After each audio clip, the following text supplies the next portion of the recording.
So hello my dear students, welcome to the CBSE T Point official YouTube channel and students as you all know मैं आपको 10th class की NCERT को complete करा रहा हूँ.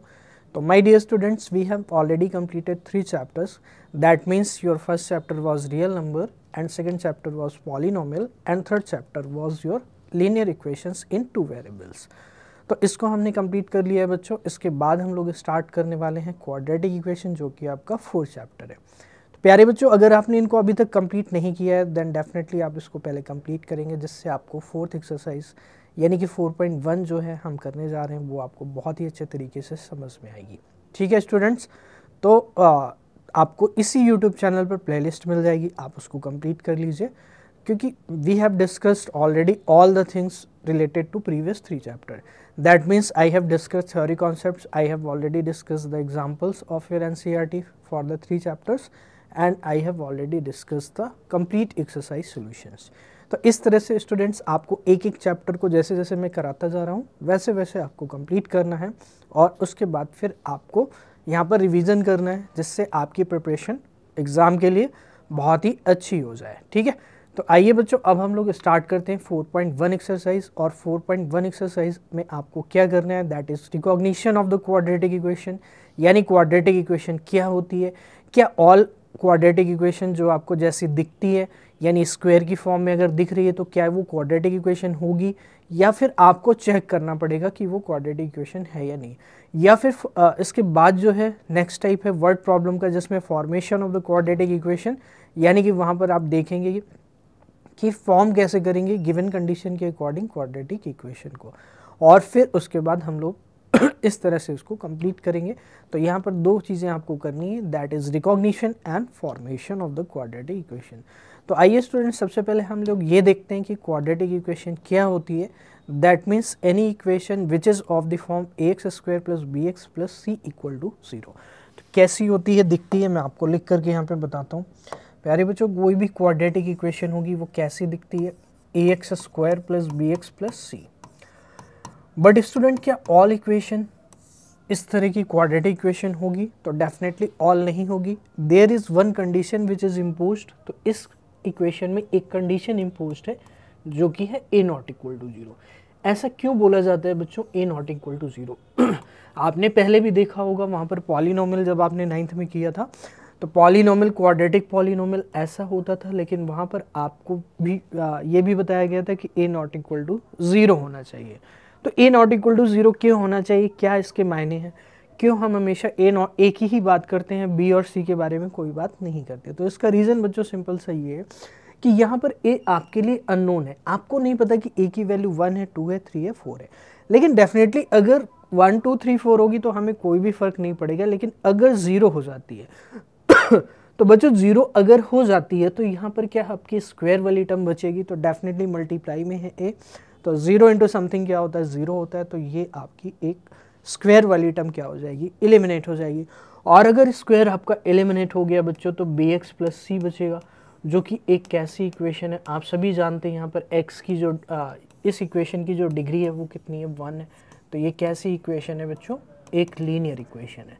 तो डिग्री अगर 1 है तो लीनियर इक्वेशन हो जाएगी. तो इसलिए हमेशा कंडीशन इम्पोज की जाती है कि ये क्या होगा, आपका हमेशा a ≠ 0 होना चाहिए.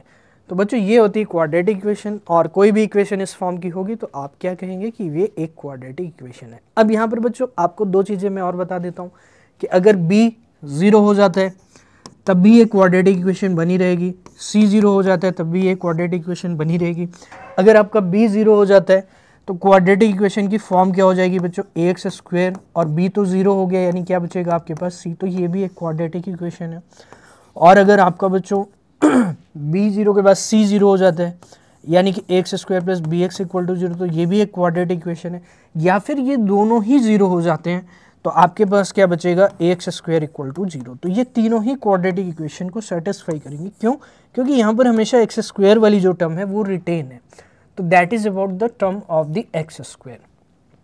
तो एनी इक्वेशन जिसकी डिग्री क्या होती है, 2 होती है. पॉलीनोमियल में आपने किया ये क्वाड्रेटिक पॉलीनोमियल, तो बच्चों उसी पॉलीनोमियल में आपको क्या कर दिया गया है, = 0 कर दिया गया है. तो ये था क्वाड्रेटिक इक्वेशन. अब आइए हम लोग करते हैं क्वेश्चन नंबर 1 जो कि रिकॉग्निशन पे बेस्ड है. यानी कि आपको रिकॉग्नाइज करना है कि वो इक्वेशन क्वाड्रेटिक होगी या फिर नहीं होगी। तो आइए बच्चों हम लोग करते हैं क्वेश्चन नंबर 1। तो आप देख सकते हैं बच्चों क्वेश्चन नंबर 1 आपके सामने। तो आइए बच्चों 4.1 एक्सरसाइज का क्वेश्चन नंबर 1 देखते हैं। और क्वेश्चन नंबर 1 में स्टूडेंट्स काफ़ी सारे पार्ट्स हैं, तो इसको हम लोग एक एक करके कंप्लीट करेंगे। और बच्चों यहाँ पर जैसे कि मैंने आपको अभी बताया कि आपकी क्वाड्रेटिक इक्वेशन देखने में आपको लग सकता है कि वो क्वाड्रेटिक इक्वेशन होगी या फिर नहीं होगी, लेकिन आपको क्या करना है, उसको स्टैंडर्ड फॉर्म में लेकर आना है, then only you can say कि वो क्वाड्रेटिक इक्वेशन होगी। तो जैसे कि आप देख सकते हैं बच्चों, फर्स्ट पार्ट जो क्वेश्चन है आपका x+1 whole square equals to 2x - 3। तो इस क्वेश्चन को देखकर आपको क्या लगता है, ये क्वाड्रेटिक इक्वेशन हो भी सकती है और नहीं भी हो सकती। ये आप तभी श्योर हो सकते हैं जब आप इसको क्या करेंगे, सॉल्व करेंगे। तो आइए अब हम लोग इसको सॉल्व करते हैं। तो प्यारे बच्चों, जो आइडेंटिटीज़ हैं उनका यूज़ करेंगे हम लोग और एक एक करके उनको हम लोग डिस्कस करेंगे। तो जहाँ पर भी हमें रिक्वायर्ड होगी आइडेंटिटीज़ उसका हम यूज़ कर लेंगे। तो x+1 whole square is equal to 2x - 3 है।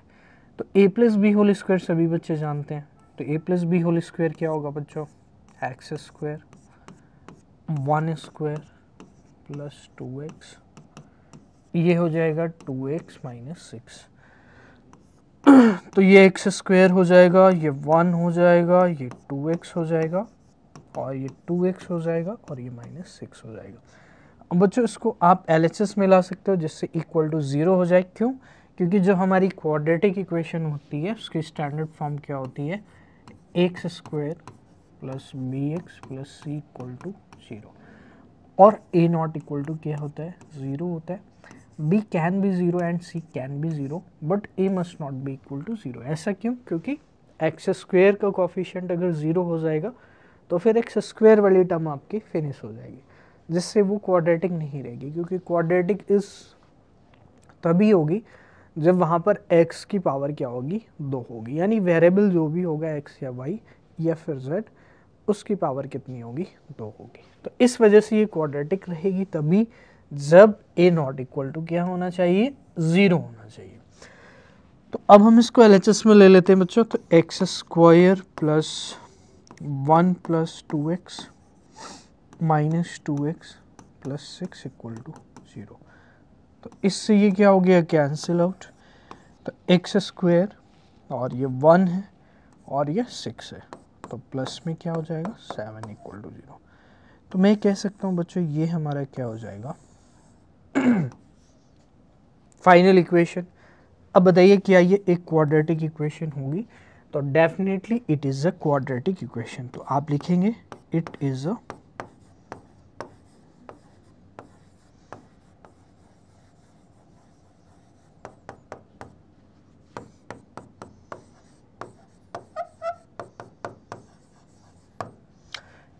Quadratic equation. तो ये हमारी क्या हो जाएगी, एक क्वाड्रेटिक इक्वेशन हो जाएगी। क्यों हो जाएगी? क्योंकि it is of the form x square plus bx plus c। Basic यहाँ पर b आपका 0 हो रहा है, बट यहाँ पर ये फॉर्म क्या हो रही है, आपकी पूरी की पूरी फॉलो हो रही है। b इक्वल टू 0 हो सकता है, जैसा कि मैंने आपको बताया कि b can be 0 and c can also be 0 but a must not be equal to 0। जो नेसेसरी कंडीशन है वो ये है। ठीक है स्टूडेंट्स, तो आप इसको नोट कर सकते हैं। ये आपका फर्स्ट क्वेश्चन था। तो it is a quadratic equation finally. ठीक है, आइए अब हम लोग देखते हैं नेक्स्ट क्वेश्चन को बच्चों। देखते हैं एनसीईआरटी का जो आपका सेकंड पार्ट है। तो that means it is a question number 1 और इसी का हम लोग करने जा रहे हैं बच्चों सेकंड पार्ट। तो आई होप ये चीज़ आपको क्लियर हो रही होगी। तो आइए अब हम लोग इसको क्या करते हैं, सॉल्व करते हैं। तो ये हो जाएगा एक्स स्क्वायर माइनस 2x, ये हो जाएगा बच्चों -2 है, यहाँ पे मल्टीप्लाई होगा तो -6 और माइनस माइनस प्लस क्या हो जाएगा, 2x। तो एक्स स्क्वायर -2x इधर आएगा एंड प्लस 6 क्या हो जाएगा, 0। तो ये हो जाएगा x square -4x plus 6 equal to 0। क्या ये बच्चों एक क्वाड्रेटिक इक्वेशन है? तो डेफिनेटली मैं कह सकता हूँ कि x square plus bx plus c equal to 0 क्या हो रहा है, इस फॉर्म को ये सेटिस्फाई कर रहा है। यानी इस फॉर्म से आप क्या कर सकते हैं, ए बी सी की वैल्यू को निकाल सकते हैं, मतलब इस फॉर्म को क्या कर रहा है, फॉलो कर रहा है। तो डेफिनेटली ये क्या होगी, एक क्वाड्रेटिक इक्वेशन हो जाएगी। तो मैं ये कह सकता हूँ कि ये जो हमारी गिवन है it is a quadratic equation. तो एट द एंड स्टूडेंट्स आपको क्या देखना है कि जो हमारी स्टैंडर्ड फॉर्म है उसके अकॉर्डिंग हमारी इक्वेशन फाइनल आती है कि नहीं आती।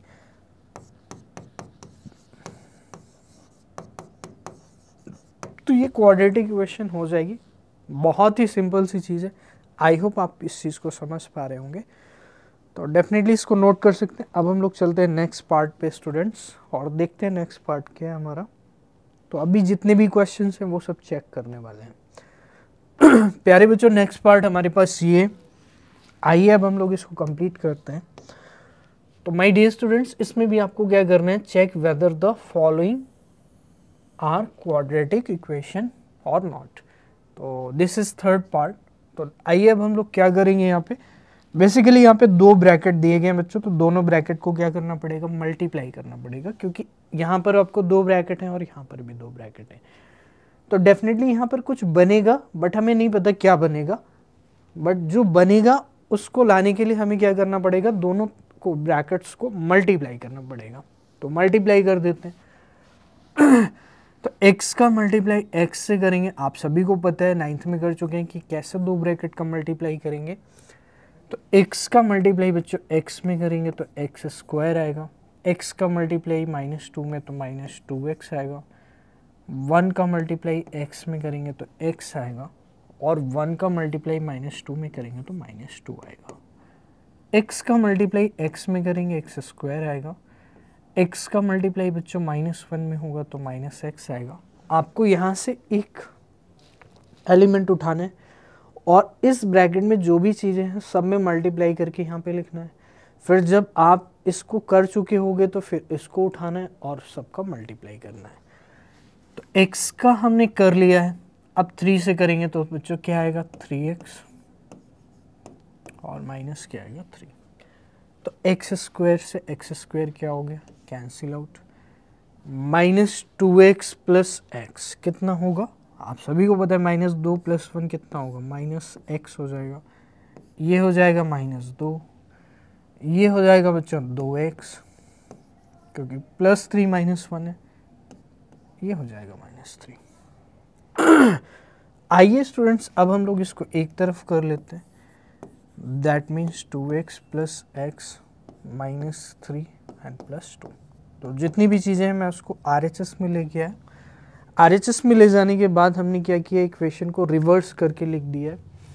तो 2x + x क्या हो गया आपका 3x -3 + 2 कितना होगा 1।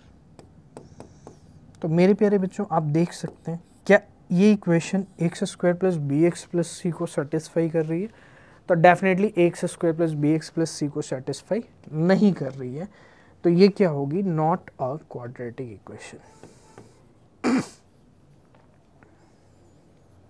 तो ये एक क्वाड्रेटिक इक्वेशन नहीं होगी, ठीक है।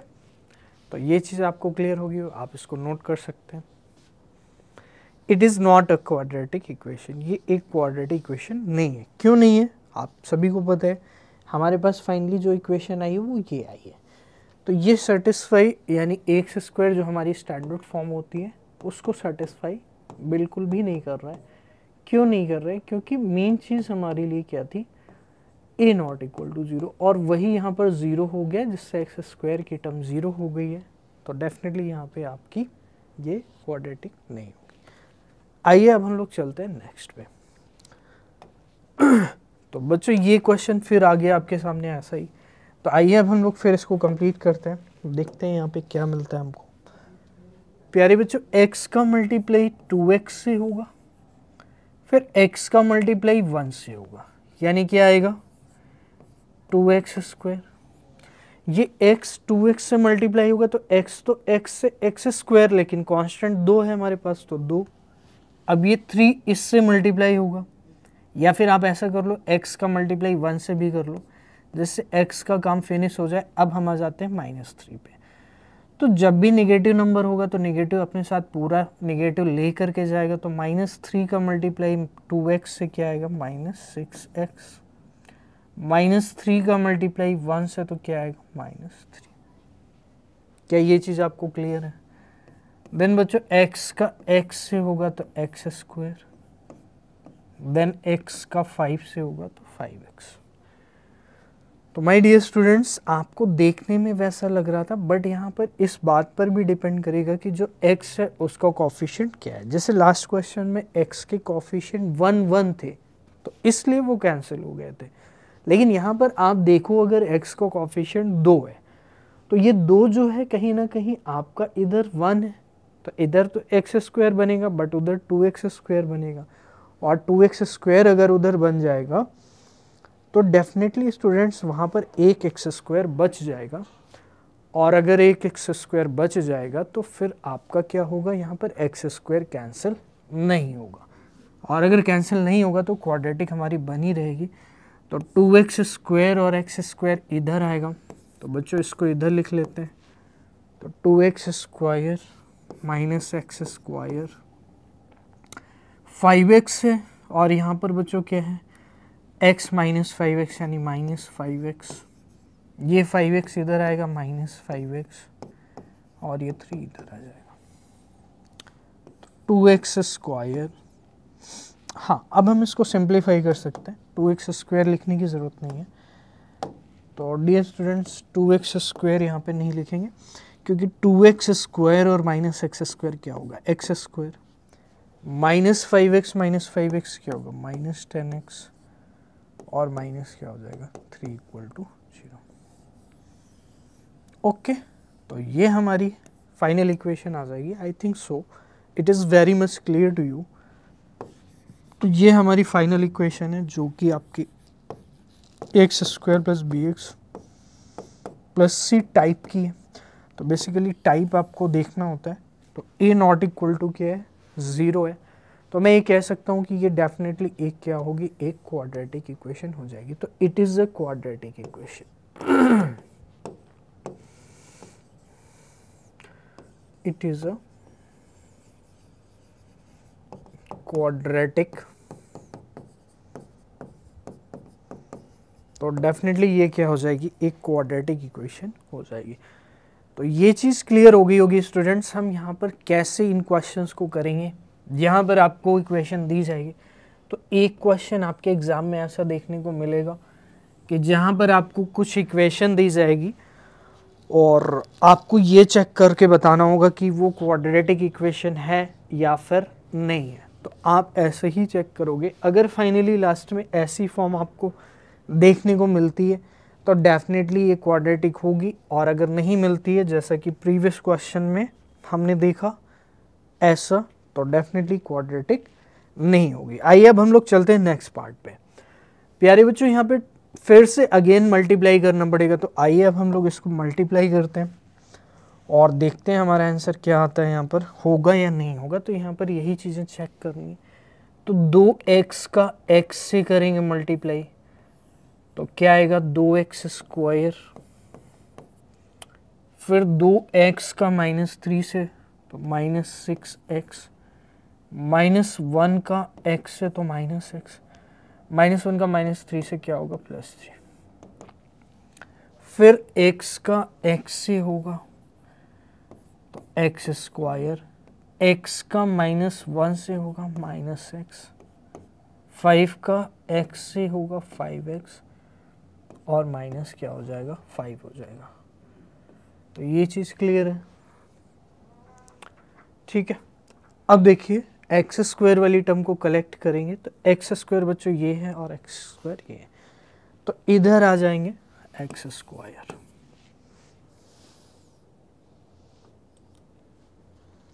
तो स्टूडेंट्स ये x² आपका आ जाएगा यहाँ पर, बिकॉज आपका यहाँ पर x² है और ये x² आपका क्या है, पॉजिटिव है, और इधर आएगा तो LHS में हो जाएगा। यानी प्यारे बच्चों मैं ये कह सकता हूँ कि 2x² - x² क्या हो जाएगा, x²। देन बच्चों x की अगर हम बात करते हैं, तो प्यारे बच्चों x अगर यहाँ पर आप देखोगे तो 7x है, तो माइनस क्या होगा, 7x। और मुझे यहाँ पर देखना पड़ेगा कि यहाँ पर x कितना बच रहा है, तो x बच्चों यहाँ पे कितना बच रहा है। आई होप कि इतनी डायरेक्ट सॉरी कैलकुलेशन करने में कोई दिक्कत नहीं होगी। 5x है यहाँ पे -x है, तो कितना हो जाएगा 4x, और ये 4x इधर आ जाएगा, तो मैं कह सकता हूँ ये माइनस क्या हो जाएगा, सॉरी 4x हो जाएगा, यस -4x हो जाएगा। क्यों? क्योंकि -x एंड 5x है, -x एंड 5x क्या होगा आपका -4x हो जाएगा, ठीक है। और यहाँ पर -5 है बच्चों, तो -5 इधर आएगा तो प्लस हो जाएगा, यानी 3 + 5 कितना हो जाएगा 8 हो जाएगा, और इक्वल टू में क्या हो जाएगा 0 हो जाएगा। प्यारे बच्चों x² और x की टर्म को कलेक्ट करेंगे तो 11x प्लस कितना हो जाएगा 8 = 0। तो माय डियर स्टूडेंट्स, मैं ये कह सकता हूँ कि यहाँ पर ये हमारी इक्वेशन बनने वाली, और इसमें आपका क्या हो जाएगा ax² plus bx plus c = 0। That means जो आपकी स्टैंडर्ड फॉर्म है उस टाइप की ये बन रही है, तो वो अगर इस टाइप की बन रही है तो डेफिनेटली ये क्या हो जाएगी क्वाड्रेटिक इक्वेशन हो जाएगी। It is a quadratic equation.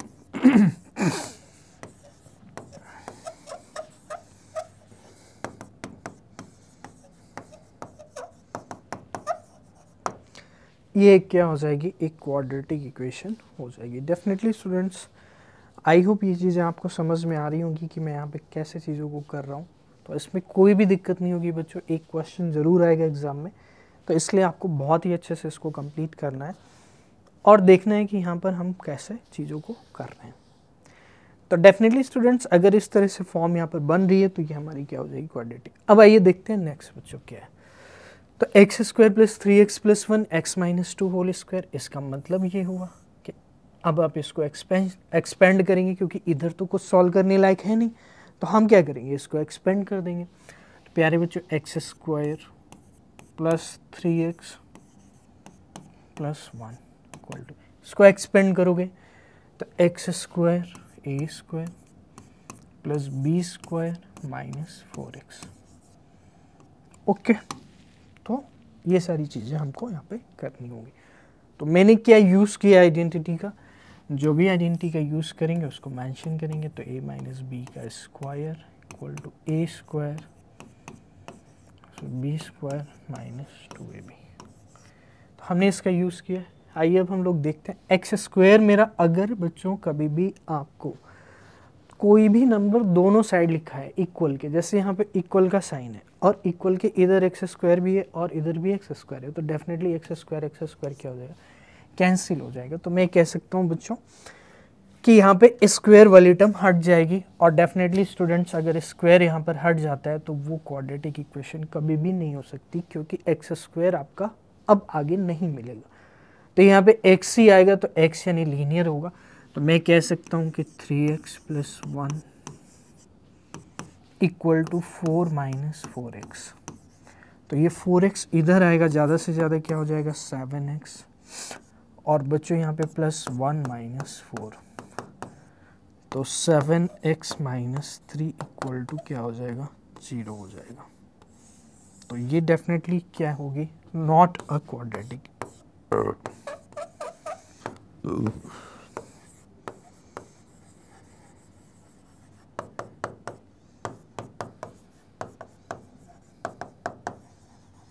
Not a quadratic equation. तो ये क्वाड्रेटिक इक्वेशन डेफिनेटली स्टूडेंट्स यहाँ पर नहीं होगी। आइए अब हम लोग देखते हैं हमारे पास नेक्स्ट क्वेश्चन क्या है। तो बच्चों जैसे जैसे मैं लिखते जा रहा हूँ, आप इसको नोट भी करते जाएंगे, तो इसमें कोई भी आपको दिक्कत नहीं होगी।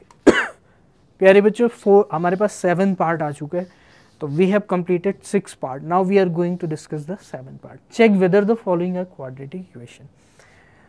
अब यहाँ पर स्टूडेंट्स आपके लिए ये चैलेंजिंग इसलिए हो जाएगा क्योंकि यहाँ पर अगर आप क्वेश्चन को ध्यान से देखोगे तो यहाँ पर क्यूब दिया गया है, तो कोई दिक्कत यहाँ पर होनी नहीं चाहिए वैसे मेरे अकॉर्डिंग। लेकिन फिर भी अगर आपको क्यूब का फॉर्मूला, जो कि आपने 9th में आइडेंटिटीज़ यानी जो आपका पॉलिनोमियल वाला चैप्टर है उसमें ऑलरेडी कर चुके हैं, तो वहाँ से हम इसको पिक करेंगे। तो मैं आपको एक बार याद दिला देता हूँ प्यारे बच्चों कि a + b³ क्या होता है। तो आप उसका यूज़ करेंगे, तो a + b का whole cube my dear students होता है a³ + b³ + 3ab a plus B. तो बच्चों अगर आपको याद नहीं है ये फॉर्मूला तो आप इसको नोट कर लेंगे, और यहीं पर मैं आपको निगेटिव का भी बता देता हूँ। क्यों? क्योंकि हो सकता है आपको निगेटिव में भी देखने को मिल सकता है, तो कोई इसमें बड़ी बात नहीं होगी कि x माइनस 2 का होल क्यूब आपको दे दिया जाए। तो a cube minus b cube minus 3ab, और प्यारे बच्चों क्या होगा a माइनस बी। तो बच्चों यही डिफरेंस होता है कि जहाँ जहाँ प्लस होता है वहाँ वहाँ क्या आ जाता है, निगेटिव आ जाता है। तो ये आपको याद रखना है। तो दो आइडेंटिटीज़ का हम यूज़ करेंगे यहाँ पे। दो आइडेंटिटीज़ में हम कौन सी आइडेंटिटी का यूज़ करेंगे, ये तो दो आइडेंटिटी आपको याद रखनी है। तो आइए बच्चों x प्लस 2 का होल क्यूब हम लोग देखते हैं। तो बच्चों क्या होगा, a क्यूब, यानी कि मैं ये कह सकता हूँ कि x क्यूब, x a की जगह पर कौन है, x, देन 2 का क्यूब यानी b क्यूब, यानी कितना होगा 8 प्लस 3ab। तो 3 इंटू एक्स इंटू 2 और इंटू एक्स प्लस 2। तो बच्चों यहाँ पे क्या किया है मैंने, a cube plus b cube यानी 2 का क्यूब कितना होगा 8 प्लस 3ab, यानी 3 into x into 2 into x plus 2, यानी 3ab a प्लस b। अब equal 2x x square minus 1। अब हम इसको मल्टीप्लाई भी कर सकते हैं। अब हम मल्टीप्लाई नेक्स्ट स्टेप में करेंगे, क्योंकि हमारे पास एक ब्रैकेट ये भी है मल्टीप्लाई के लिए और बाकी यहाँ पर है, तो कोई दिक्कत नहीं है। आइए हम लोग नेक्स्ट स्टेप को देखते हैं। तो एक्स क्यूब प्लस 8, 3 2 6x, और x से मल्टीप्लाई होगा तो 6x इंटू एक्स प्लस 2, यानी मैं कह सकता हूँ 6x स्क्वायर। इतनी चीज़ आप समझ पा रहे हैं कि नहीं बच्चों? यहाँ पे आपको करके दिखाता हूँ, 6x इंटू एक्स प्लस 2, तो ये 6x इससे मल्टीप्लाई होगा और ये 6x इससे मल्टीप्लाई होगा, तो 6x स्क्वायर प्लस 12x। तो वही मैंने 6x स्क्वायर वहाँ पे लिखा है, और प्लस में क्या कर देंगे 12x। तो प्लस में क्या हो जाएगा, क्योंकि ये 6x बाहर है और ये 2 से मल्टीप्लाई होगा तो क्या बनेगा 12x।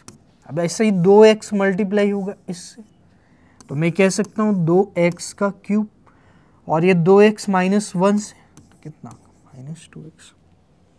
प्यारे बच्चों यहाँ पर आप देख सकते हैं कि x क्यूब यहाँ पर है और 2x क्यूब यहाँ पर है। तो आप इसको देखकर क्या कह सकते हैं कि x क्यूब के जो कोफिशिएंट्स हैं वो सेम नहीं है, तो डेफिनेटली x क्यूब कहीं ना कहीं यहाँ रिमेनिंग रहेगा, और अगर ये रिमेनिंग रहेगा तो डेफिनेटली ये क्वाड्रेटिक इक्वेशन कभी भी नहीं हो सकती। क्यों? क्योंकि क्यूब की टर्म अगर अवेलेबल है तो ये एक क्यूबिक इक्वेशन होगी, ना कि एक क्वाड्रेटिक। तो मैं इसको कंप्लीट कर देता हूँ बच्चों। एक्स क्यूब को मैं इधर सारी चीज़ें लेकर जाऊँगा या आप उसको इधर भी ले जा सकते हैं, बट वहाँ पर 2x क्यूब है, माइनस x होगा, तो यहाँ पर हमें पॉजिटिव x क्यूब मिल जाएगा। तो प्यारे बच्चों 2x cube minus x cube, ये वाला एक्स क्यूब उधर जाएगा माइनस एक्स क्यूब। देन हम एक्स स्क्वायर की अगर हम बात करें बच्चों, तो ये वाली पूरी की पूरी टर्म इधर जा रही है, तो 6x स्क्वायर, तो हमारी ये टर्म उधर जा चुकी है, ये भी जा चुकी है, ठीक है। देन बच्चों minus 14x, 2x and 12x क्या होगा माइनस 14x, और माइनस क्या हो जाएगा 8। तो definitely students 2x cube minus x cube क्या होगा, x cube minus 6x square minus 14x minus 8 equal to 0। तो ये एक क्यूबिक इक्वेशन है, सॉरी, तो नॉट अ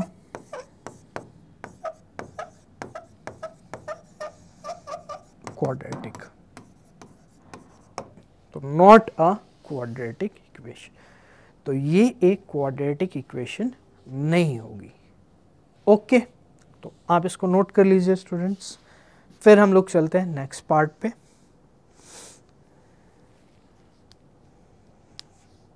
तो आइए बच्चों चलते हैं नेक्स्ट पार्ट पे।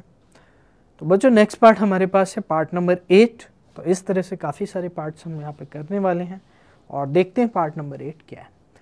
तो जैसा कि बच्चों अभी मैंने कुछ देर पहले आपको स्लाइड में बताया था कि निगेटिव का क्यूब भी मिल सकता है, तो आपके सामने आ चुका है निगेटिव का क्यूब। यानी कि प्यारे बच्चों एक्स क्यूब ये सारी चीज़ें में कुछ भी कैलकुलेट करने के लिए नहीं है, तो मैं इसको एज इट इज़ लिखूँगा, यानी x cube minus 4x square minus x plus 1। बच्चों इसको ओपन करेंगे तो अभी मैंने आपको बताया था कि a माइनस बी का क्यूब क्या होता है, a cube minus b cube minus 3ab और a माइनस बी। तो ऑल प्लेसेस पे क्या आ जाता है माइनस। जहाँ पर प्लस था प्लस वाले में वहाँ पर अब क्या आने वाला है, निगेटिव आने वाला है हर एक प्लेस पे। तो जहाँ जहाँ प्लस है तो x माइनस 2 का क्यूब यानी a cube minus b cube minus 2 का क्यूब माइनस 3ab यानी 3 into x into 2 into x minus 2। प्यारे बच्चों एक्स क्यूब सेम है तो क्या इस तरह से कैंसिल कर सकते हैं, डेफिनेटली कर सकते हैं। और मुझे थोड़ा सा एक्सप्लोर करना है तो मैं इधर तो कुछ कर नहीं पाऊंगा, तो जो सारी चीज़ें हैं वो मैं किधर करूँगा, इधर कर पाऊंगा। तो माइनस 2 का क्यूब क्या होगा बच्चों, माइनस 8। अब ये 3x इंटू 2 यानी 6x है, जैसे मैंने आपको पहले दिखाया था करके, तो ये 6x x से मल्टीप्लाई होगा तो माइनस 6x स्क्वायर, और ये माइनस 6x प्लस 2 से होगा तो प्लस में कितना आ जाएगा, 12x आ जाएगा। तो ये चीज़ आपको क्लियर होगी। तो एक्स स्क्वायर वाली टर्म को एक तरफ ले लेते हैं तो ये इधर आएगा, यानी कि कितना हो जाएगा, 2x स्क्वायर हो जाएगा। बच्चों माइनस एक्स है, यहाँ पे 12x है तो ये इधर आएगा। और कांस्टेंट की अगर हम बात करते हैं बच्चों 1 प्लस 8, तो 2x square minus 13x plus 9 equal to,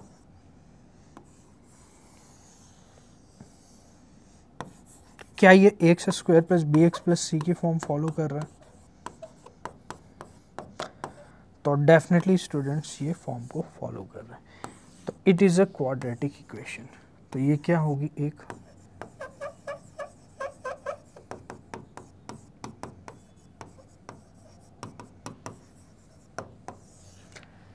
quadratic equation definitely हो जाएगी। तो ये भी आप नोट कर सकते हैं बच्चों। इस तरह से हमने 8 पार्ट को कंप्लीट कर लिया है। तो आइए देखते हैं बच्चों नेक्स्ट क्या है हमारे पास। तो नेक्स्ट स्टार्ट हो जाता है बच्चों क्वेश्चन नंबर 2 आपका यहाँ पर, और अब हम लोग इसको करने वाले हैं क्वेश्चन नंबर 2 का फर्स्ट पार्ट। तो बच्चों ये बेसिकली एक वर्ड प्रॉब्लम है, तो आइए अब हम लोग इसको कंप्लीट करेंगे। तो बच्चों क्वेश्चन है, the area of the rectangular plot is 528 metre square, the length of the plot is 1 more than twice its breadth. तो बच्चों ये स्टेटमेंट सबसे ज़्यादा इंपॉर्टेंट होने वाली है, क्योंकि यहीं से आप इक्वेशन को फॉर्मेशन करोगे। और डियर स्टूडेंट्स रेक्टेंगुलर प्लॉट है, तो रेक्टेंगुलर प्लॉट का मतलब ये होता है कि जो आपका रेक्टेंगल है उसका एरिया क्या होगा, L इंटू बी होगा। तो आप सभी बच्चे जानते हैं छोटी क्लासेस से कि एरिया ऑफ रेक्टेंगल क्या होगा, L इंटू बी होगा। तो L इंटू बी होने का मतलब ये हुआ कि L क्या होती है, आपकी लेंथ होती है, और B क्या होती है, विड्थ होती है। तो ये लेंथ हो जाएगी, और बच्चों ये क्या हो जाएगी, ब्रेड्थ हो जाएगी। तो ये लेंथ होगी और ये क्या होगी, ब्रेड्थ हो गई, ठीक है। तो अब यहाँ पर एक्चुअल में क्या है कि आपको लेंथ और ब्रेड्थ का रिलेशन को इस्टेब्लिश करना है, तो उसके लिए ये स्टेटमेंट दी गई। वैसे तो द एरिया ऑफ रेक्टेंगल, यानी कि जो एरिया ऑफ रेक्टेंगुलर प्लॉट होगा वो दिया गया आपको 528 मीटर स्क्वायर, लेकिन सारी की सारी जो नेक्स्ट चीज़ है वो इम्पॉर्टेंट है। The length of the plot is 1 more than twice its breadth, यानी कि जो प्लॉट की लेंथ है यानी कि L है, तो L के रिकॉर्डिंग यहाँ पे इंफॉर्मेशन दी गई है। तो बच्चों यहाँ पे लिखेंगे according to given information, according to given information,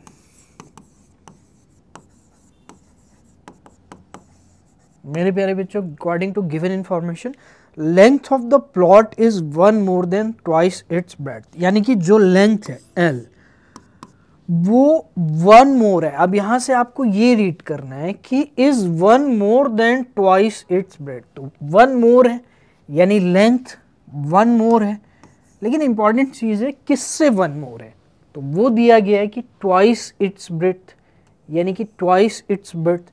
तो मैं कह सकता हूँ कि ये क्या होगी 2b + 1। भाई ब्रेथ अगर b है तो उसका ट्वाइस 2b होगा और उससे एक ज़्यादा है, यानी l की वैल्यू क्या हो जाएगी 2b+। We need to find the length and breadth of the plot. तो बच्चों ऐसे क्वेश्चन में आपको कंफ्यूज नहीं होना है, यहाँ पर एक्चुअल में आपको लेंथ एंड ब्रेथ को फाइंड नहीं करना है, बट आपको एक इक्वेशन यहाँ पर जो रिप्रेजेंट है उसको मैथमेटिकली क्वाड्रेटिक इक्वेशन की फॉर्म में रिप्रेजेंट करना है। आप देख सकते हैं क्वेश्चन कह रहे हैं कि represent the following situation in the form of quadratic equation. Quadratic equation की फॉर्म में लिखना है, तो ऐसी क्वाड्रेटिक इक्वेशन बता दीजिए जिससे हम लेंथ एंड ब्रेथ को फाइंड कर पाए। तो एक्चुअल में फाइंड नहीं करना है, we need to find the length and breadth of the plot. तो हमें क्वाड्रेटिक इक्वेशन को बताना है। तो बच्चों बहुत ही ईजी है, मेरे पास 2 इक्वेशन मिल चुकी, एक इक्वेशन ये है और एक इक्वेशन ये 528। तो प्यारे बच्चों L इंटू बी 528 हो जाएगा और L इतना है। तो L की वैल्यू क्या मैं इस इक्वेशन में रख सकता हूँ? जब मैं L की जगह पे रख दूंगा तो मुझे B के टर्म्स में एक इक्वेशन मिल जाएगी। तो ये हो जाएगा बच्चों 2b + 1,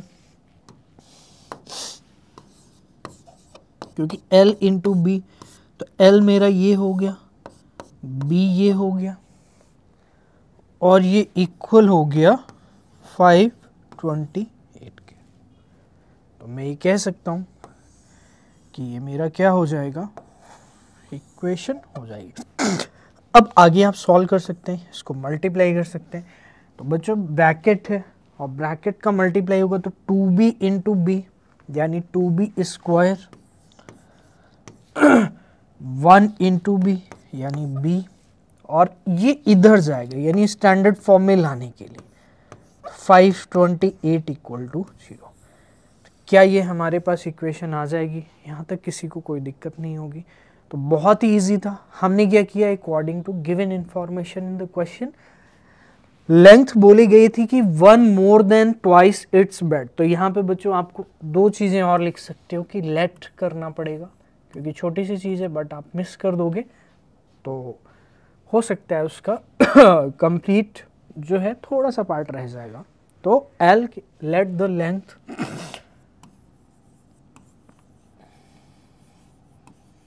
equal to L and breath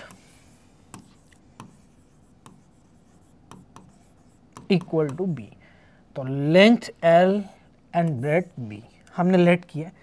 then according to given information मेरे प्यारे बच्चों, अकॉर्डिंग टू गिवन इंफॉर्मेशन एक ये बन जाएगा और एक ये बन जाएगा, क्योंकि एरिया आपको दिया गया है 528 मीटर स्क्वायर।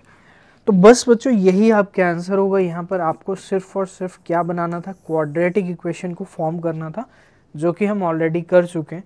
तो फाइनली यही आंसर हो जाएगा। तो आई होप आप इसको नोट कर लोगे। आइए बच्चों अब हम लोग चलते हैं नेक्स्ट पार्ट पे, क्वेश्चन नंबर 2 के सेकेंड पार्ट पे। तो represent the following situation in the form of quadratic equation. तो एक सिचुएशन अगेन दी गई है आपको और यहाँ पर आपको क्या करना है, क्वाड्रेटिक इक्वेशन की फॉर्म में क्या करना है, इसको रिप्रेजेंट करना है। तो the product of 2 consecutive positive integer is 306। तो बच्चों आप क्वेश्चन देख सकते हो, यहाँ पर आपको कोई भी दिक्कत नहीं होगी क्वेश्चन में रीड करने के रिगार्डिंग। तो the product of 2 consecutive positive integer, तो 2 कॉन्जिक्यूटिव हैं और पॉजिटिव इंटीजर है, 2 कॉन्जिक्यूटिव हैं पॉजिटिव इंटीजर है, तो उनका प्रोडक्ट दिया गया 306। We need to find the integer, we need to find the integer. तो ऐसी क्वाड्रेटिक इक्वेशन बता दीजिए जिससे हम इंटीजर को फाइंड कर पाए, लेकिन हमें एक्चुअल में इंटीजर को फाइंड नहीं करना है। तो आइए बच्चों, the product of 2 consecutive positive integer, तो 2 कॉन्जिक्यूटिव पॉजिटिव इंटीजर का हम क्या करने वाले हैं, प्रोडक्ट 306 करने वाले हैं। तो बच्चों इंटीजर के रिगार्डिंग आपको पता होगा कि इंटीजर में कितने का डिफरेंस होता है, 1 का डिफरेंस होता है, यानी एक इंटीजर अगर x लेता हूं तो दूसरा क्या होगा, x + 1 हो जाएगा। तो यहाँ पे ले लेंगे let 2 consecutive positive integer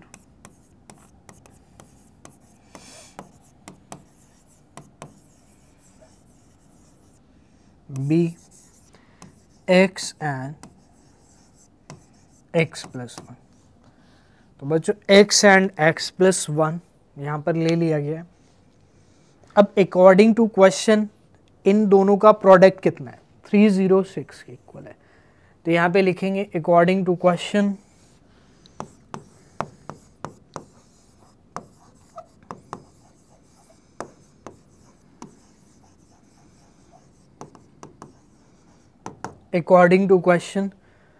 the product of integer is 306, यानी वी कैन से कि x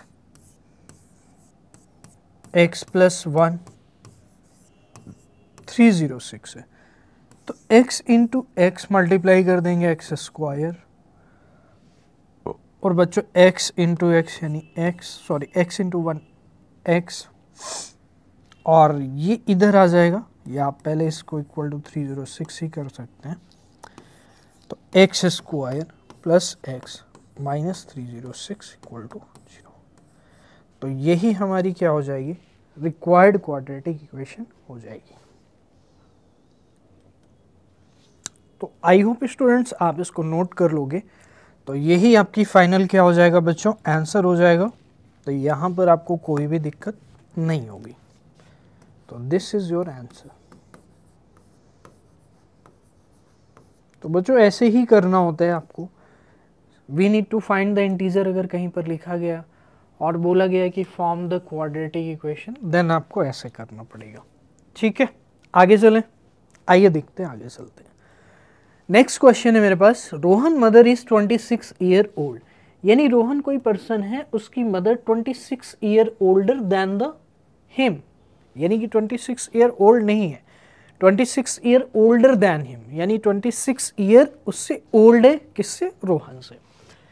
the product of their edges 3 years from now, तो यानी कि उनके एजेस का जो प्रोडक्ट है 3 ईयर्स फ्रॉम नाउ। तो बच्चों जब ये फ्रॉम नाउ आपको मिलेगा तो इसका मतलब ये होता है कि यहाँ पर फ्यूचर की बात हो रही है। किसकी बात हो रही है, यानी कि फ्रॉम नाउ, यानी ये आपका प्रेजेंट टाइम है, ये प्रेजेंट है। तो 3 ईयर ऑनवर्ड यानी +3 बात कर रही है, लेकिन एगो की अगर बात करें तो माइनस, अब जो भी हो 3 हो 5 हो। ठीक है, तो आई होप ये चीज़ आपको समझ में आ गई होगी। तो 3 ईयर्स फ्रॉम नाउ। अच्छा, यहाँ पर एक चीज़ है कि जैसे 2 पर्सन है, तो अगर उनकी एज 3 ईयर बाद हम निकालना चाहते हैं, तो अगर एक की 3 बढ़ेगी तो दूसरे की भी 3 बढ़ जाएगी। क्यों, क्योंकि जो सपोज करिए कोई पर्सन 10 का है और कोई 15 का है, तो 15 वाला +3 होगा यानी 18, और ऐसा थोड़ी है कि 10 वाला 10 ही रहेगा, उस पर भी 3 ऐड होगा यानी 10 + 3 यानी कितना हो जाएगा, 13 हो जाएगा। तो 13 एंड 18 हो जाएगी आफ्टर 3 ईयर। तो ऐसी अगर रोहन की कुछ एज रही होगी तो वो भी 3 ईयर बढ़ेगी और उसकी मदर की भी एज 3 ईयर बढ़ेगी। और आगे दिया गया है we would like to find the Rohan's present age, तो मुझे प्रेजेंट एज फाइंड करना है रोहन की। तो मैं क्या करूँगा, सिंपल सी चीज़ है, मैं रोहन की एज को लेट कर लूँगा। तो क्या लेट करूँगा, Rohan's age equal to x है। तो प्यारे बच्चों लेट किया है, Rohan's age equal to x है। तो यहां तक कोई भी दिक्कत नहीं है। रोहन की एज को क्या लेट किया है, x लेट किया है। ओके, देन बच्चों अब अगर मैं मदर की एज की बात करता हूं, तो अकॉर्डिंग टू क्वेश्चन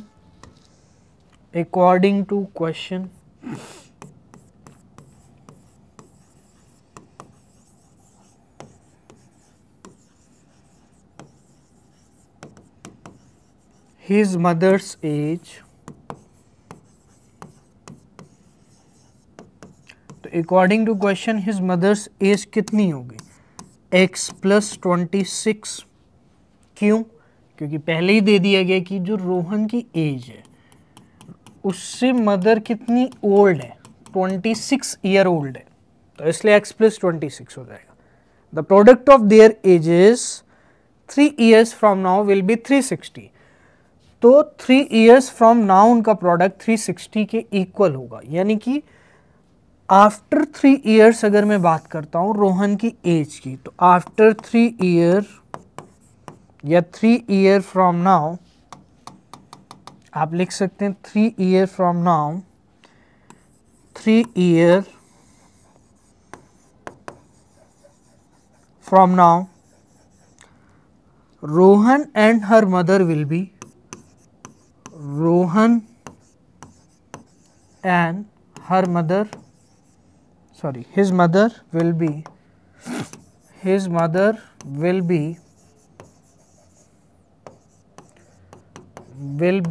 अब रोहन x का था तो रोहन कितना हो जाएगा x प्लस 3 एंड उसकी मदर कितनी हो जाएगी x प्लस 26 प्लस 3, तो x प्लस 3 तो रोहन होगा एंड उसकी मदर कितनी होगी x प्लस 29 हो जाएगी। तो अकॉर्डिंग टू क्वेश्चन मैं ये कह सकता हूँ कि प्रोडक्ट यानी x प्लस 3 और x प्लस 29 जो इक्वल होगा वो होगा 360 के। तो ये मुझे एक जो इक्वेशन बननी है फाइनली उसका रॉ फॉर्मेट मिल गया है कि इक्वेशन कुछ ऐसी बनेगी, but it is not standard equation, ये स्टैंडर्ड इक्वेशन नहीं है। तो यहाँ पर बच्चों अगर ये स्टैंडर्ड इक्वेशन नहीं है तो मैं इसको स्टैंडर्ड बना लूँगा।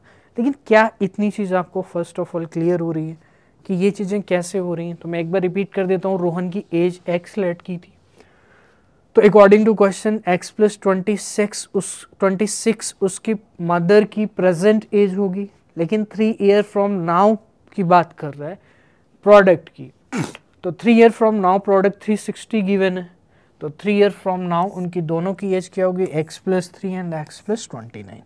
तो x plus 3 into x plus 29 is equal to कितना हो जाएगा 360। तो आइए बच्चों अब हम लोग इसको कंप्लीट कर लेते हैं। तो यानी कि हमें क्या करना है बेसिकली बच्चों यहाँ पे मल्टीप्लाई करना पड़ेगा दोनों ब्रैकेट को। तो जब हम दोनों ब्रैकेट को मल्टीप्लाई कर देंगे तो हमारी स्टैंडर्ड क्वाड्रेटिक इक्वेशन आ जाएगी। लेकिन उसके पहले आप इतना नोट कर लीजिए या फिर इसका स्क्रीनशॉट ले लीजिए। तो आई होप स्टूडेंट्स वीडियो को पॉज करके आप इसको नोट कर लेंगे। अब हम लोग आगे इसको सॉल्व करते हैं।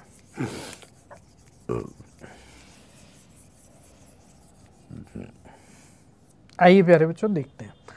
तो बच्चों दो ब्रैकेट हैं और दो ब्रैकेट का मल्टीप्लाई आप लोगों ने बहुत ही अच्छे से अभी कंप्लीट किया। तो x इंटू एक्स यानी कितना हो जाएगा एक्स स्क्वायर, x इंटू 29 कितना हो जाएगा 29x। तो ऐसे ही करते जाना है आपको। 3 इंटू एक्स क्या हो जाएगा 3x और 3 इंटू 29 क्या हो जाएगा 87 होगा वैसे। तो आप इतना करके देख लोगे तो बच्चों ये इक्वेशन आ जाएगी और फिर यहाँ पर इसको सॉल्व करेंगे। दैट मीन्स यहाँ पर बच्चों एक्स स्क्वायर और कितना हो जाएगा प्यारे बच्चों 32x और प्लस 87 और माइनस कितना हो जाएगा मेरे प्यारे बच्चों 360 इक्वल टू 0। तो ये हो जाएगा x square plus 32x and बच्चों 87 से आप 360 निगेटिव करेंगे यानी निगेटिव का साइन आएगा। क्यों?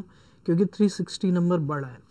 तो 360 अगर बड़ा नंबर है तो यहाँ पर आज इजीली आप इसको माइनस कर सकते हैं यानी 360 और 87 और यहाँ पर बच्चों क्या आएगा माइनस का साइन आएगा। ठीक है, तो 10 में से ये जाएगा बच्चों 3 हो जाएगा और यहाँ पर 5 यानी 15 तो 7 हो जाएगा और 2 हो जाएगा, ये नेगेटिव में आ जाएगा। तो प्यारे बच्चों 273 इक्वल टू क्या यानी x square plus 32x plus sorry minus 273 equal to 0।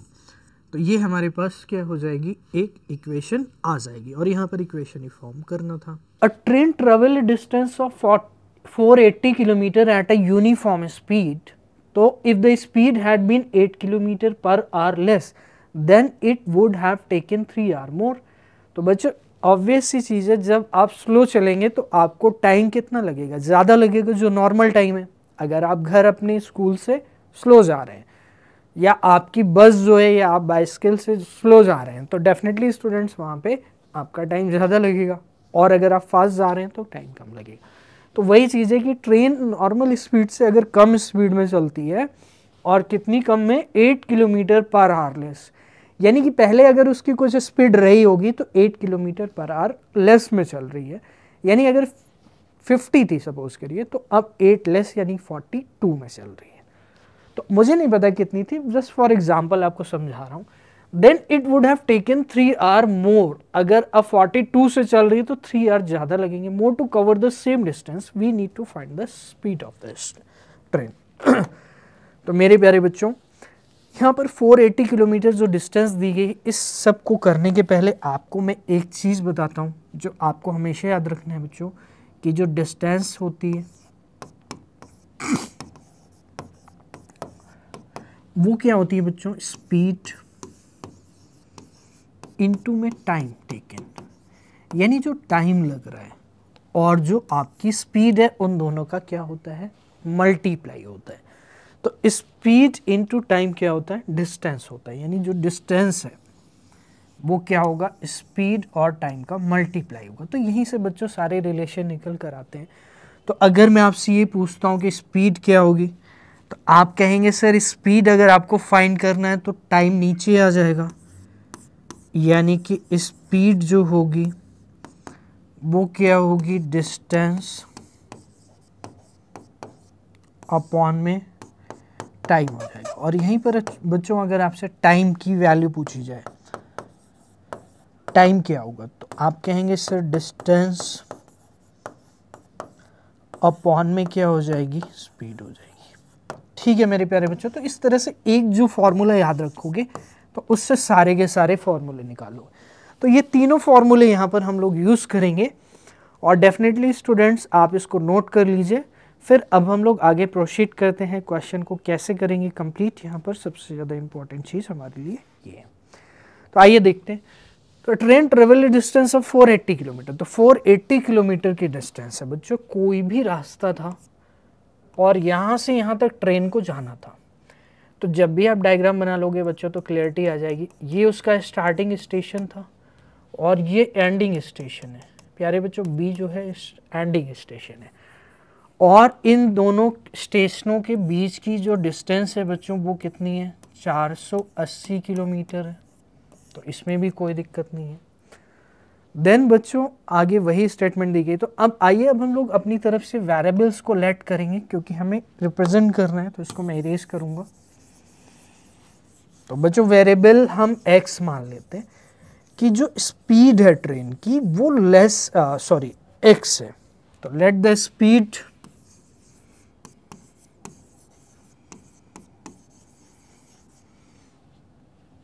of train in the starting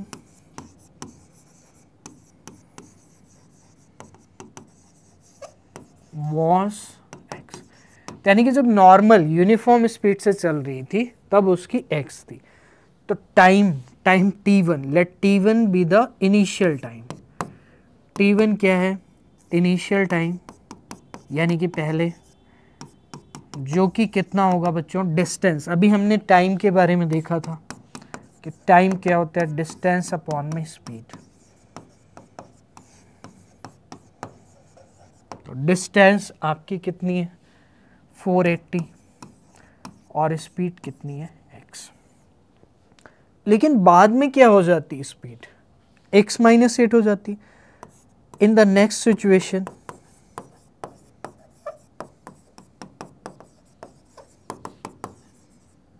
speed क्या हो जाती है, x माइनस 8 हो जाती है, क्योंकि आपसे दिया गया है कि 8 किलोमीटर पर आवर लेस हो जाती है। तो पहले x किलोमीटर पर आवर थी, आप यहाँ पे किलोमीटर पर आवर भी लिख सकते हैं। अब कितनी हो जाती है, x minus 8 kilometre per our हो जाती है। तो ऑब्वियस चीज़ है बच्चों, जो t2 टाइम होगा फाइनल वाला वो क्या होगा, 480 अपॉन में x माइनस 8। तो इन दोनों का डिफरेंस, अब t2 वाला टाइम ज़्यादा होगा क्योंकि स्पीड वहाँ पर कम हो चुकी है। तो अकॉर्डिंग टू क्वेश्चन बच्चों, जो t2 और t1 का डिफरेंस है वो किसके इक्वल है, 3 के इक्वल, यानी t2 minus t1 equal to 3। बस दैट्स इट। जैसे ही आप इसमें t1 एंड t2 की वैल्यू को पुट करेंगे आपका ये क्वेश्चन एकदम आराम से हो जाएगा। तो आइए अब हम लोग इसको कंप्लीट करते हैं। आप स्क्रीनशॉट ले सकते हैं या फिर नोट कर सकते हैं। मैं एक बार फिर से रिपीट कर देता हूँ कि पहले वो नॉर्मल स्पीड से जा रही है x स्पीड से, तो उसको जो टाइम लग रहा है वो लग रहा है, ठीक है। लेकिन जब वो 8 किलोमीटर पर आवर अपनी स्पीड को लेस कर देती तो उसको 3 घंटे ज़्यादा लग रहे हैं। तो ज़्यादा लग रहे हैं तो डेफिनेटली स्टूडेंट्स यहाँ पर दोनों ही टाइम का डिफरेंस कितना होगा, 3 होगा। या फिर आप कह सकते हो कि जो T2 यानी सेकेंड वाला टाइम है वो पहले वाले से T1 से 3 ज़्यादा है। आप इस सिचुएशन को अगर ऐसे नहीं समझ पा रहे तो ऐसे समझ सकते हैं कि T2 T1 में 3 ऐड करने से मिला, यानी पहले वाले टाइम से 3 ज़्यादा करेंगे जब T2 आपको मिलेगा। तो बच्चों T2 और T1 आपको यहाँ पर गिवन, इनको हम रख देंगे। तो T2 बच्चों हमारे पास 480/x-8 है, मैं इसको नेक्स्ट में ले लेता हूँ। और T1 बच्चों कितना था, आप देख सकते हैं 480/x, और प्यारे बच्चों इक्वल है 3 के। ये हमारी सिचुएशन हो जाएगी। अगर आप और सॉल्व करना चाहते हैं तो उसको कर सकते हैं। सो स्टूडेंट्स फाइनली हमारे पास जो इक्वेशन आई है वो ये है। तो यहाँ पर बच्चों आप, मैं इस पेज में लेकर आ गया हूँ इक्वेशन को, आपने नोट कर लिया होगा।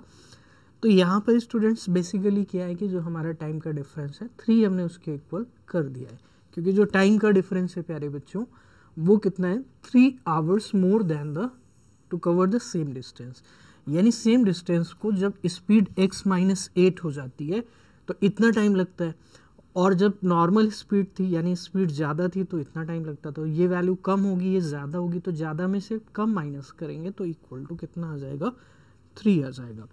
तो माय डियर स्टूडेंट्स यहाँ पर आप इसको क्या करेंगे, हमें जैसा कि आप सब देख सकते हैं कि फॉर्म करने क्वाड्रेटिक इक्वेशन, तो ये क्वाड्रेटिक इक्वेशन तो है नहीं, तो हम क्या करेंगे यहाँ पर इसको मोस्ट सिंप्लीफाइड फॉर्म में लेकर आएंगे। दैट मीन्स क्वाड्रेटिक इक्वेशन बनाएंगे। तो क्वाड्रेटिक इक्वेशन कैसे बनेगी, x-8 इसका एलसीएम हो जाएगा, और यहाँ पर x-8 क्या होगा, डिवाइड होगा। तो x-8 अगर डिवाइड होगा तो प्यारे बच्चों जैसे आप नंबर का एलसीएम लेते थे वैसे ही यहाँ पर भी लेना है। फिर उसके बाद जो डिनोमिनेटर है उससे आप क्या करोगे, इसको डिवाइड करोगे, फिर जो क्वोशिएंट आएगा उसको यहाँ पर मल्टीप्लाई करोगे। तो बच्चों x हमारा क्वोशिएंट आएगा। ऑब्वियस सी चीज़ है कि x-8 से जब आप x-8 से डिवाइड करोगे तो क्वोशिएंट कितना आएगा, क्वोशिएंट आएगा हमारा x आएगा, और वो x मल्टीप्लाई हो जाएगा 480 में। तो मैं ये कह सकता हूँ कि 480, या फिर एक काम और कर सकते हैं आप, वो ये है कि 480 आप यहाँ से कॉमन ले सकते हैं। तो जो मेरा क्वोशिएंट बचेगा वो x बचेगा, जिससे हम इसको और सिंप्लीफाइड फॉर्म में इजीली कंप्लीट कर पाएंगे। अब यहाँ पर x मेरा है और x से हम इसको डिवाइड करेंगे, तो जब x से इसको डिवाइड करेंगे तो x-8 आएगा, और माइनस यहाँ पर ऑलरेडी है तो माइनस के लिए हम ब्रैकेट का यूज़ करेंगे क्योंकि यहाँ पे माइनस है, और जो एक्सप्रेशन है उसमें भी माइनस है।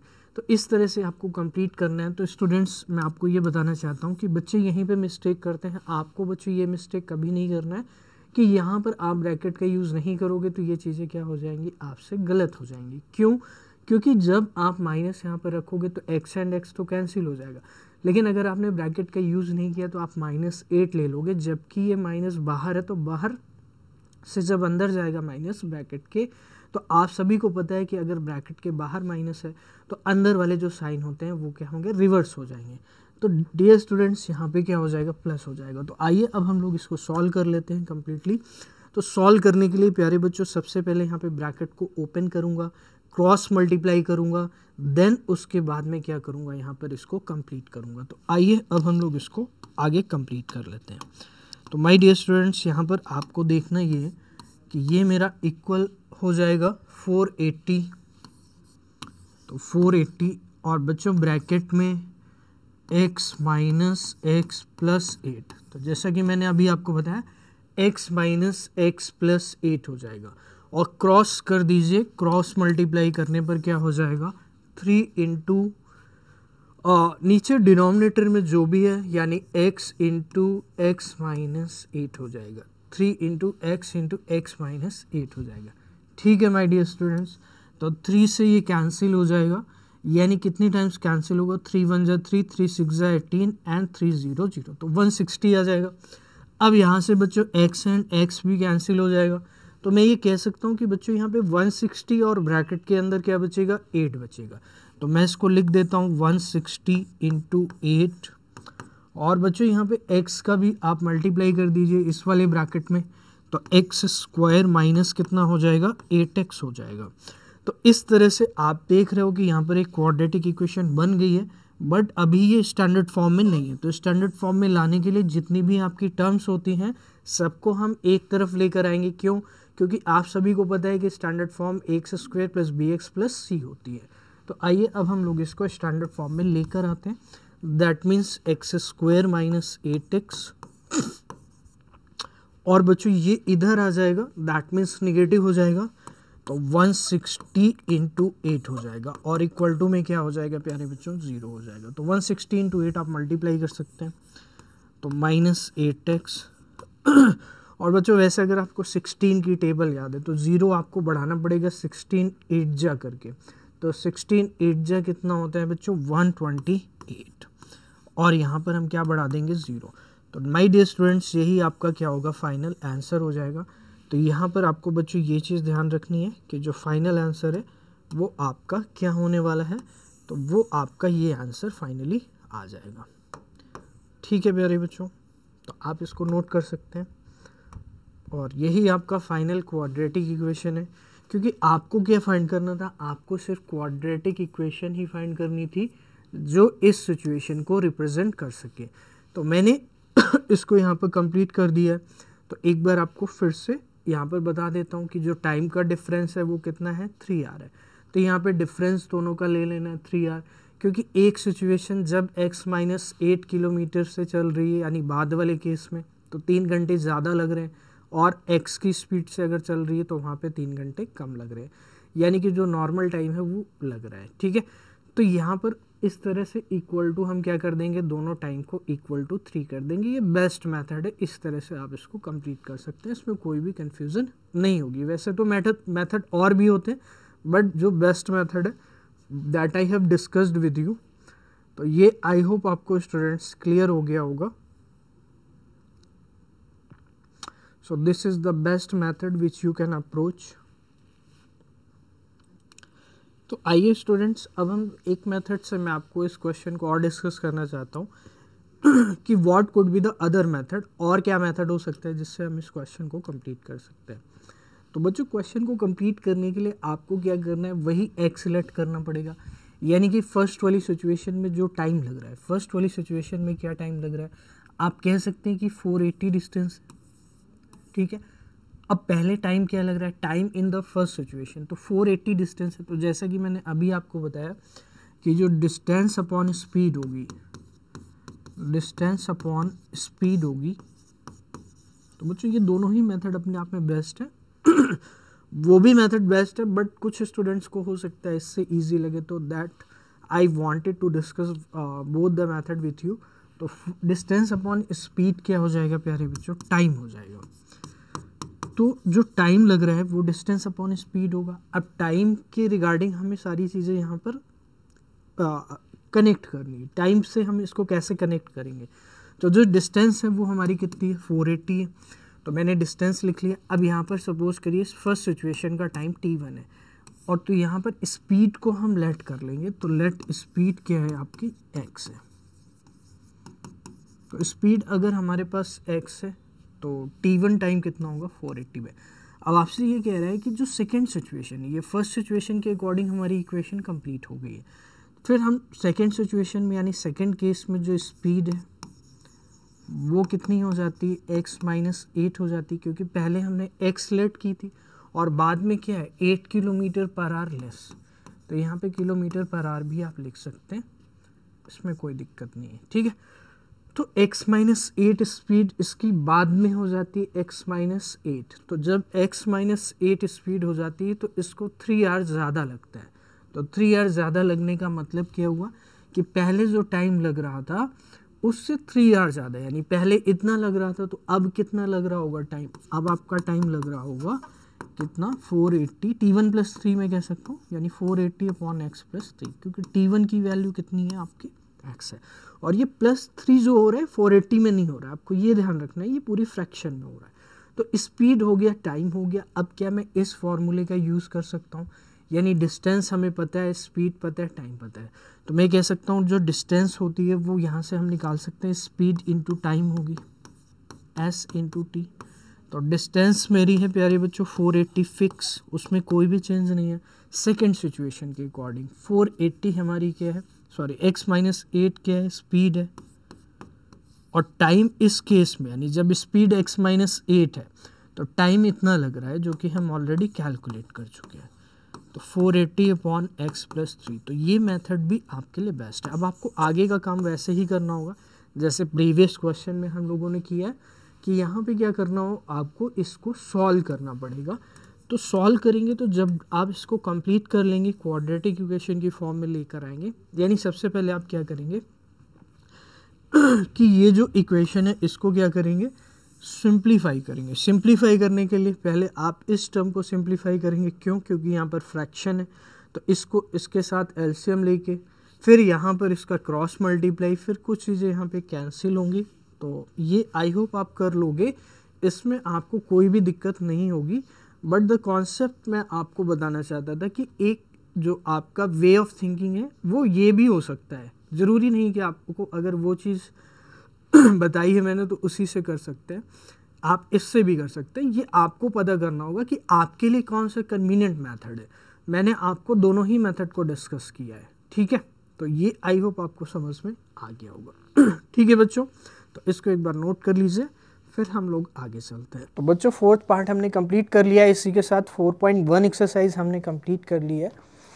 तो स्टूडेंट्स आई होप 4.1 आपको समझ में आया होगा, जिसमें हमने recognition of the quadratic equation and we have discussed कि जो आपकी वर्ड प्रॉब्लम है उसको आप कैसे फॉर्म करेंगे in the form of the equation.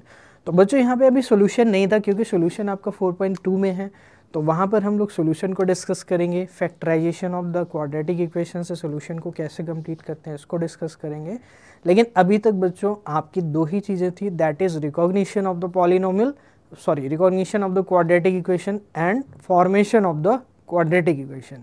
तो उनको सॉल्व नहीं करना था। तो बच्चों इस तरह से आपको याद रखना एग्जाम में कि फॉर्मेशन का क्वेश्चन है या फिर सोल्यूशन का है। अगर फॉर्मेशन और सोल्यूशन दोनों का भी हो सकता है तो वो ज़्यादा मार्क्स का होगा, तो आपको ये याद रखना है। तो 4.1 आप रिवाइज करेंगे, ठीक है, और 4.2 में अब हम लोग मिलेंगे, ठीक है स्टूडेंट्स। तो चलिए तब तक के लिए thank you so much, bye bye.